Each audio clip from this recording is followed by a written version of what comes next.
빌립보서 3장 20절에서 21절의 말씀.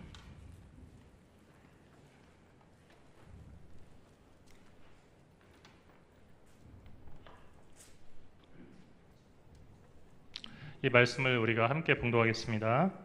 그러나 우리의 시민권은 하늘에 있는지라 거기로부터 구원하는 자 곧 주 예수 그리스도를 기다리노니 그는 만물을 자기에게 복종하게 하실 수 있는 자의 역사로 우리의 낮은 몸을 자기의 영광의 몸의 형체와 같이 변하게 하시리라.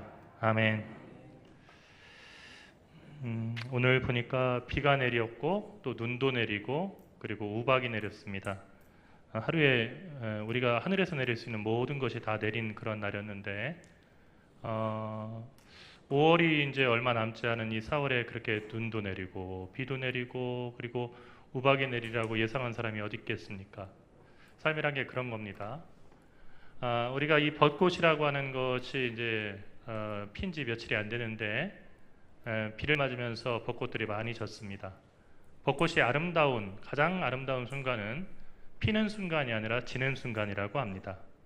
왜 그러냐면 사람들은 벚꽃이 필 때 이 벚꽃이 며칠이고 계속될 거라고 생각하지만 그러나 그 벚꽃이 산산이 다 흩어져 버리는 것을 통해서 인생의 허무함과 짧음을 다시 느끼게 되기 때문입니다. 여러분들의 시간을 낭비하지 마십시오. 여러분 시간을 잘 절약해서 살아가시고 그리고 살뜰하게 살아가십시오. 제가 군목으로 있을 때는 사실은 아파서 병원에 가는 것은 큰 부상을 입거나 정말로 엄청난 사고를 당하거나 한 그 병사들 외에는 거의 없었습니다. 감기 몸살이 걸려서 의무실에 그냥 잠깐 부대 안에 있는 의무실에 입원한 인원들은 많지만 그러나 뭐 큰 죽을 병에 걸려서 수도통합병원에 가거나 하는 인원들은 극히 드물어서 그런 인원들이 있으면 꼭 병문안을 갔습니다. 하지만 제가 우리 동광교회에 와서 목회를 하면서 느끼게 되는 것은 편찮으신 분이 너무 많다는 거예요. 그리고 인생이라고 하는 것이 참 짧다는 거 느낍니다. 여러분 다른 것에다가 시간 낭비하기에는 인생이 너무 짧은 거예요. 제가 이제 우리 성도들을 5년째 목회하면서 느끼는 것은요, 항상 기회가 있어서 주님 앞에 나올 수 있는 거 아니구나.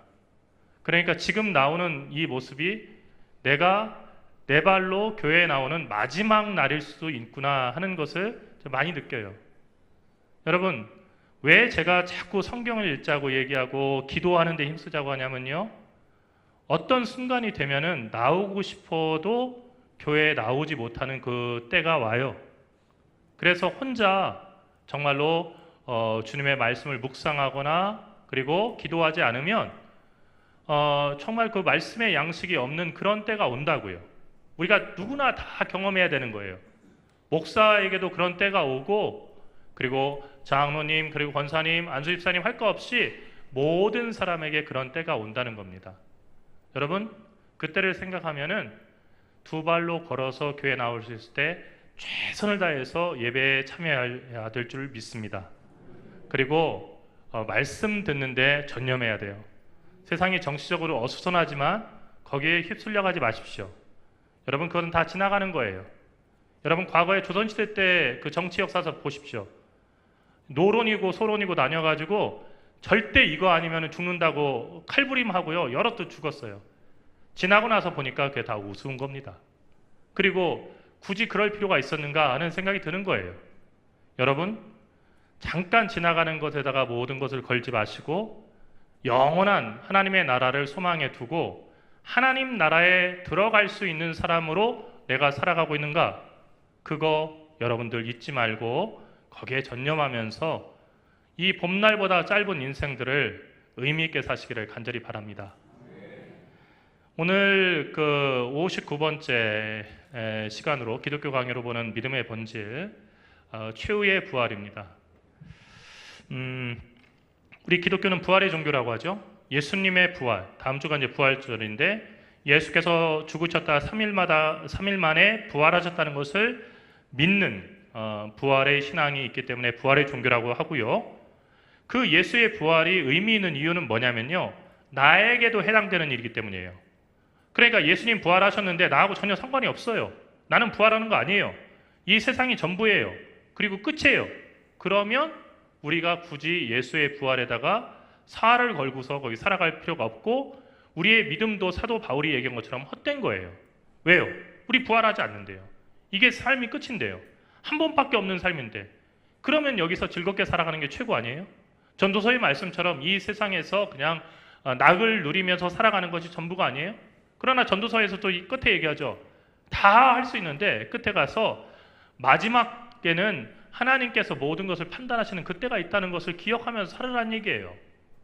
우리에게 마지막 부활의 소망이 있기 때문에 우리가 이 세상을 살아가면서 정말로 예수 그리스도를 의지해서 살아갈 그런 이유가 있는 겁니다. 잠깐만요. 네. 미켈란젤로의 최후의 심판이라고 하는 그 작품인데요. 여기 가운데 위쪽 가운데죠 있는 아주 등치가 좋은 그런 청년이 있는데 이 청년은 예수 그리스도를 나타낸 거예요. 우리가 흔히 보는 예수님은 마르고 그리고 여린 그냥 다 그냥 어디 쓰러지게 생긴 그런 연약한 모습으로 그려지지만 실제로 미켈란젤로가 상상을 잘한 것 같아요. 왜냐하면 예수님은 평생 목수로 사셨거든요. 제가 어렸을 때 저희 동네 목수 아저씨를 보면은 팔뚝이 어지간한 사람들 허벅지만 했어요. 매일 망치질하고 무거운 거 나르고 하니까. 그런데 미켈란젤로도 여러 가지 조각도 하고 그러기 때문에 사실은 문약에 빠진 사람이 아니었기 때문에 이 사람이 예수님을 상상하면서 예수님이 결코 우리가 생각하는 것처럼 다 말라 빠지고 힘없고 그런 분이 아닐 것이다. 그런데 예수님께서 세상에 살아가실 때는 세상의 법정에서 재판을 받는 그런 위치에 서 계셨지만 마지막 때는 하나님을 대신해서 세상을 심판하는 그런 심판주로 임하신다는 것을 미켈란젤로는 이 그림을 통해 나타냈어요. 여기에 이제 등장하는 사람이 391명이에요. 천국에서 지옥도 있고요. 여기 보면 뭐 악마에게 막 짓밟히고 그리고 괴로움 당하는 사람도 있고요. 그리고 또 이 최후의 심판의 순간에도 욕심, 이 세상에서 더 가지지 못한 그 욕심 때문에 탐욕스러운 모습으로 힘들어하는 사람이 있고 또 그 심판을 앞두고 걱정스러워하는 사람의 모습도 있어요. 391명의 모습이 제각각이에요. 하지만 우리에게 분명히 얘기하는 것은 마지막에는 최후의 심판이 있다는 거예요. 그리고 그 심판에서 예외가 될 수 있는 사람은 아무도 없고 우리 모두 우리가 했던 말, 우리가 살았던 삶, 그리고 우리의 작은 행동, 이 모든 것들이 그분 앞에서 심판을 받게 된다는 겁니다. 우리 모두는 죄에 노예되었던 그리고 죄에 포로되었던 그런 삶입니다. 그런데 그리스도로 말미암아 그분의 은혜로 말미암아 최후의 부활에 우리가 참여할 수 있게 됐어요. 이게 우리 인류의 소망이에요. 예수 그리스도가 아니면 우리는 부활이란 말에 전혀 상관이 없는 사람들인데 그리스도 예수로 말미암아 우리가 최후의 부활에 참여하는 사람이 되고 그리고 그 최후의 부활을 기다리는 사람이 됐어요. 여러분, 그래서 이 세상은 살만한 거예요. 왜요? 이 세상 자체에 어떤 소망이 있고 이 세상이 완전하기 때문이 아니고요. 이 세상이 끝이 아니기 때문에 소망이 있는 거예요. 여러분, 육신의 감옥에 갇혀있는 동안에 우리는 여기 보면은 감옥에 갇힌 사람이 철장을 이렇게 붙잡고 있는 그런 모습이 나오는데 이렇게 육신의 감옥에 갇혀있는 동안에 우리는 예수님과 여전히 따로 이렇게 지내면서 나그네의 삶을 살아야 되지만 그러나 우리가 예수 그리스도의 부활을 통해서 한 가지 약속받은 것은 우리 삶의 끝에는 반드시 예수께서 부활하셨듯이 우리도 부활하는 그 기쁨이 있다는 거예요. 믿습니까? 믿습니까? 예, 믿음의 결국이라는 것. 이건 베드로전서 1장 8절에서 9절의 말씀인데 우리가 믿음 생활하는데 그 믿음의 결국, 믿음의 최후는 어떻게 되냐? 예수를 너희가 보지 못하였으나를 뺐네요. 못하였으나 사랑한도다. 이제도 보지 못하나 믿고 말할 수 없는 영광스러운 즐거움으로 기뻐하나니 믿음의 결국 곧 영혼의 구원을 받음이라. 그러니까 믿음의 결국이라고 하는 것, 우리가 예수 그리스도를 전혀 얼굴 보지 못했죠. 예수님 하면 우리가 떠오르는 그 모습들은 영화나 그림에서 봤던 그림들이에요. 그런데 몬트리올 예수라고 하는 캐나다의 영화를 보게 되면요, 기원전 3세기까지 예수님을 그린 얼굴들, 모자이크화라든지 그리고 카타콤베의 그 벽면 그 벽화로 그린 그림들을 보게 되면요, 예수님의 얼굴에 수염이 없어요. 젊은 청년의 모습이었어요. 그렇게 다 그렸어요. 그런데 중세에 들어오면서부터 어떻게 됐냐면 예수님의 얼굴에 수염이 생기고 왕처럼 나이가 든 노인처럼 그렇게 그려지기 시작했어요. 왜냐하면 권위를 갖다가 상징해야 하기 때문에 그렇게 돼버렸어요. 그리고 유럽인들만 가지고 있는 파란 눈을 가진 그 예수가 이렇게 그려지게 됐어요. 십자가도 제일 처음에는 이렇게 그 종축이 길고 횡축이 짧은 그런 십자가가 아니고 제일 처음에 십자가는 종축과 횡축이 같은 정방형의 정사각형 안에 들어가는 십자가였어요. 그런데 초월을 강조하면서 이 십자가의 종축이 길어진 거예요. 이런 모습은 후대에 나타난 거예요. 그러니까 우리가 예수님의 얼굴을 안다고 하지만 사실은 우리는 예수님 얼굴을 알지 못해요. 그러나 천국에 가서 예수님을 만나게 되면 난생 처음 만났지만 믿음의 사람들은 단번에 예수님을 알아볼 거예요. 그리고 우리가 예수님을 기쁨으로 맞이할 거예요. 그래서 이 베드로는 얘기했어요. 나는 예수님을 곁에서 3년간 계속 봤습니다. 근데 여러분은 대부분 예수님을 직접 본 적이 없습니다. 이제도 지금 보지 못합니다. 하지만 믿고 말할 수 없는 영광스러운 즐거움으로 여러분이 예수님 본 적 없지만 기뻐하고 있는데 믿음의 결국, 여러분이 지금 믿고 있는데 그 결국은 영혼의 구원을 받는 겁니다. 여러분이 영혼의 구원을 받아서 저 천국에서 예수님 만나게 될 겁니다. 라고 사도 베드로는 얘기한 거예요. 그런데 이 켈빈이 그런 얘기를 했어요. 문제는 이 믿음이라는 것이 이렇게 중요한데 이러한 믿음이 이 세상에 너무나 희귀하다는 데 있다라고 얘기했어요. 믿음으로 구원받는다고 하는데요. 켈빈이 이 기독교 강요를 한 번에 쓴 게 아니고 계속 바꿨었거든요. 업데이트하고 또 업데이트하고 업데이트해서 막 정렬하고 문장을 정렬하고 해서 정말로 그 문장이 대단히 좋아요.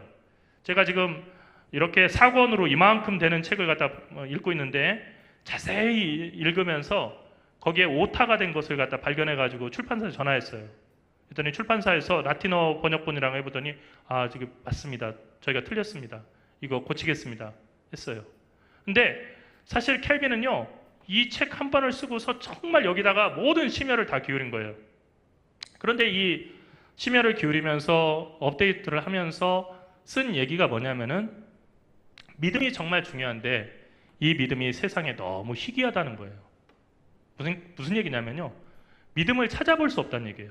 근데 이 이야기를 가장 먼저 하신 분이 누구예요? 예수님이에요. 말세에 너희가 믿음을 보겠느냐, 이 세상에서 믿음을 보겠느냐 했어요. 말세에는 믿음을 찾아보기가 힘들다는 거예요. 근데 우리는 어떻게 생각해요? 처음에 정말 초대교회는 인원들이 적었는데 점점 기독교인들이 많아져가지고 지금 되게 많아졌다고 생각하잖아요. 믿음의 사람들이 넘쳐난다고 생각하잖아요. 근데 예수님은 어떤 얘기를 했냐면요, 인자가 올 때, 그 말세에 인자가 올 때 너희가 세상에서 믿음을 볼 수 있겠느냐 했어요. 믿음을 찾아보기 힘들다는 거예요. 이게 예수님의 그 관점이에요. 우리의 우둔함에 비춰봤을 때 숱한 장애물을 헤치고 위에서 부르신 부르심의 상을 위하여 나가는 것보다 어려운 일은 이 세상에 어디에도 없다라고 켈빈은 얘기했어요. 그러니까 부르심의 상을 위해서 우리가 믿음 가지고 정말 그 구원받기 위해서 이렇게 앞으로 나간다 많이 얘기하죠. 말로는 얘기해요. 근데 실제로 그렇게 하는 것은 대단히 어렵다는 거예요. 그러니까 무슨 얘기예요? 그렇게 나간 사람 거의 없다는 얘기예요. 정신 똑바로 차려야 되는 거예요. 그러니까 우리가 천국 가는 것은 교회 멤버십하고 다른 거예요. 교회 공동회 회원이 됐다. 나는 천국 저절로 가는 거구나. 내가 세례받은 지 몇 년 차 됐다. 그러니까 나는 천국 저절로 가는구나. 아니에요. 전혀 상관이 없어요. 믿음이 없는 사람은요, 예수 그리스도를 믿음이 없는 사람을, 그 사람은 이 세상에서 어떤 직분을 받았든지 예수님께서 나는 너를 알지 못한다 하는 말씀으로 그 사람에게 그렇게 나무라실 거예요.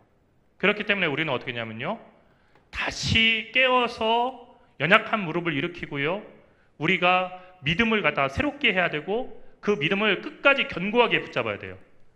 잡고 있었는데 그냥 놓쳤다, 소용없어요. 아니면 우리가 이렇게 차를 타고 가다가 그 위험한 짓이긴 한데 창문 바깥으로 손가락을 갖다 이렇게 내밀어 가지고 손가락 사이에 스쳐 지나가는 바람을 느낄 때가 있잖아요. 근데 이렇게 해서 지나가서 바람이 여기 지나가는구나, 내가 이게 바람을 느끼고 있어, 바람을 잡았어. 잡은 건가요? 아무것도 없는 거죠. 그러니까 우리가 이렇게 신앙생활하고 있어서는 안 된다는 얘기예요. 잡은 줄로 생각하면은 우리가 놓치지 않았을까 생각해야 돼요. 그래서 끝까지 그 믿음을 지키는 것이 참으로 중요한데, 끝까지 믿음을 지키지 않는 사람은 위에서 부르신 부르심의 상을 받을 수가 없는 거예요. 그리스도께서는 이 세상에 처음 오셨던 것처럼 마지막으로 다시 오셔요. 그래서 우리는 그리스도의 재림이라고 이렇게 부르는데, 이것을 최후의 오심이라고 이렇게 해요. 왜냐하면 예수님께서 마지막으로 재림하시면요, 또 오시고 하는 것이 아니고 그게 역사의 종말이에요. 역사를 시작하셨던 하나님께서 역사를 끝마쳐 주시는 거예요. 근데 그날에 어떤 일이 있냐면요, 우리가 죄로부터 속량되는 그런 일이 있어요.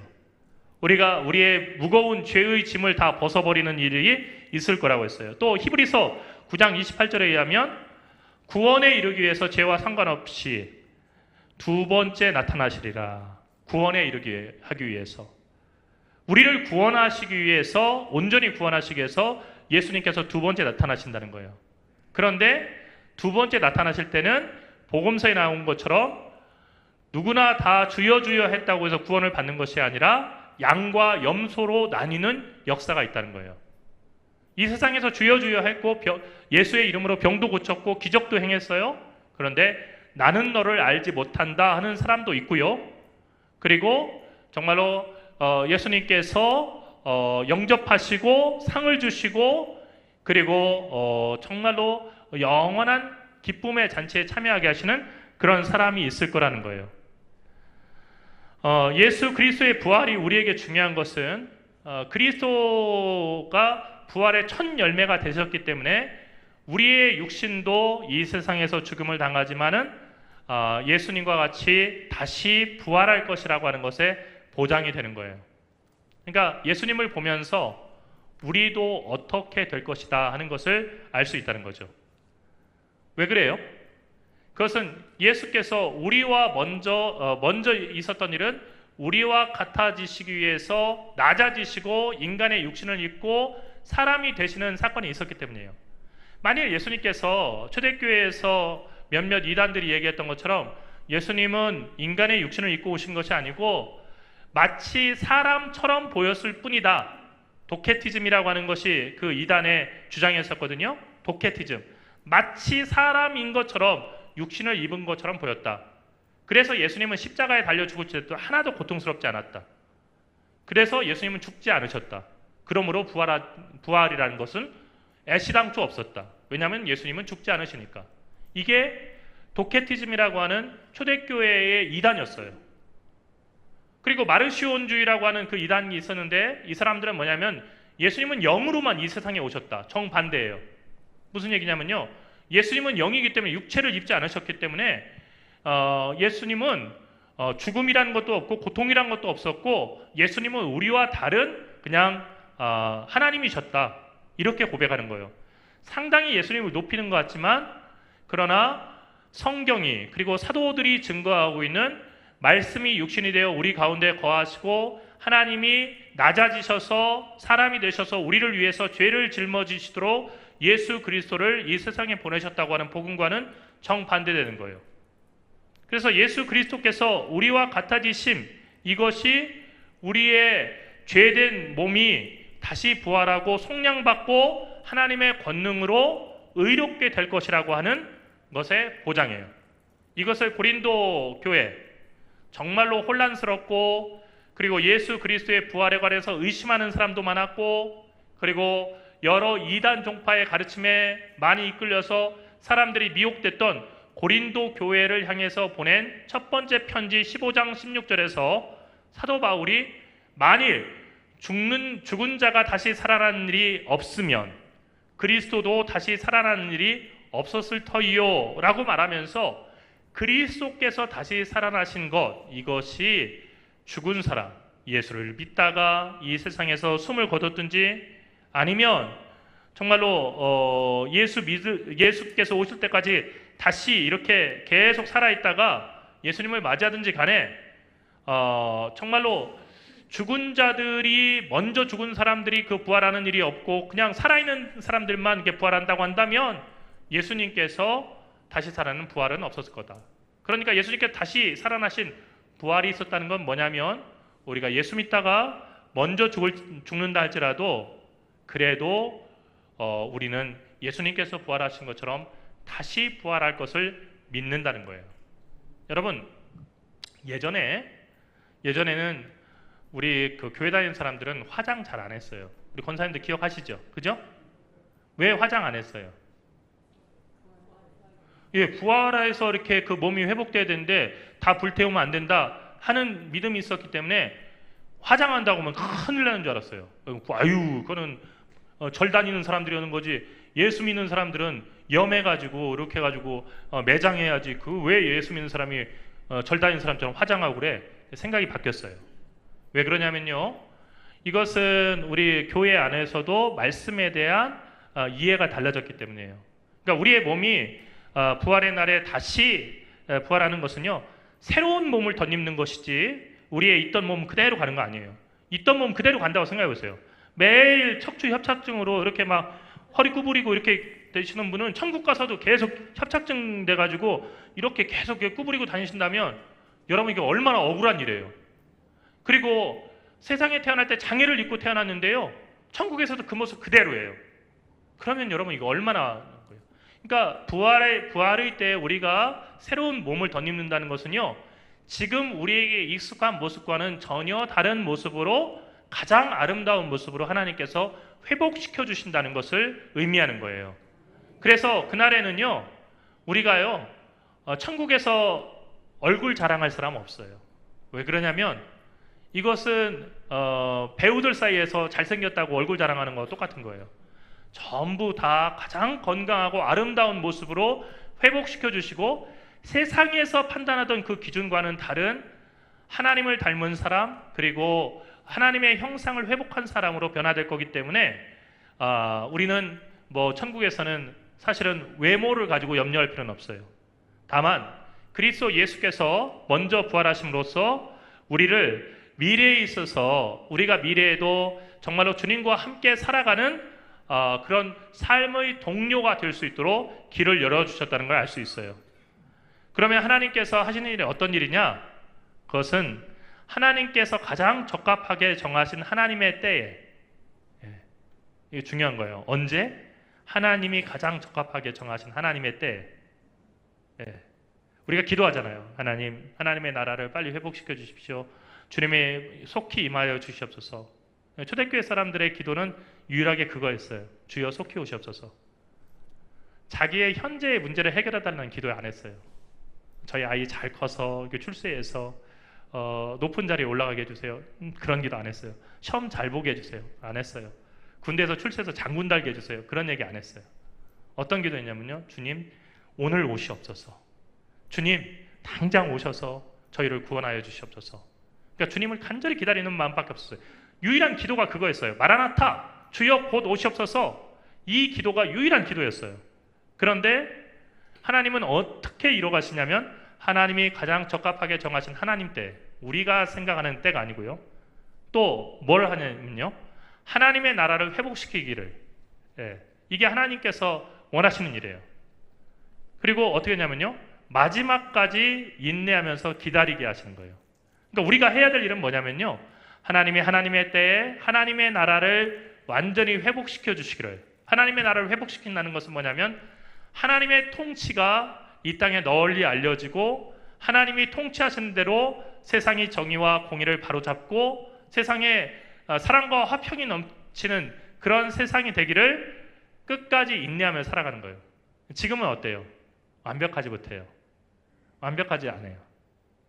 여러분, 세상에 어떤 정치 형태도요 완벽한 게 없어요. 우리 기독교인들은요 민주주의를 추구하는 사람이 아니에요. 정확하게 얘기한다면 기독교는요, 신정주의예요. 하나님이 다스리신다는 걸 믿는 거지, 어떤 특정한 정치 지도자가 나오면은 완벽하게 그 사람이 이 나라를 천국 만든다? 안 믿어요. 왜요? 구약 성경의 왕조 정치에서요, 다윗과 같은 사람도 부패했고, 그리고 어떤 왕도 온전한 왕이 없었다는 것을 보여주셨고요. 그래서 아들 예수를 이 세상에 보내주신 거예요. 여러분, 그런데 세상에 어떤 완벽한 정치 지도자가 어디 있겠어요?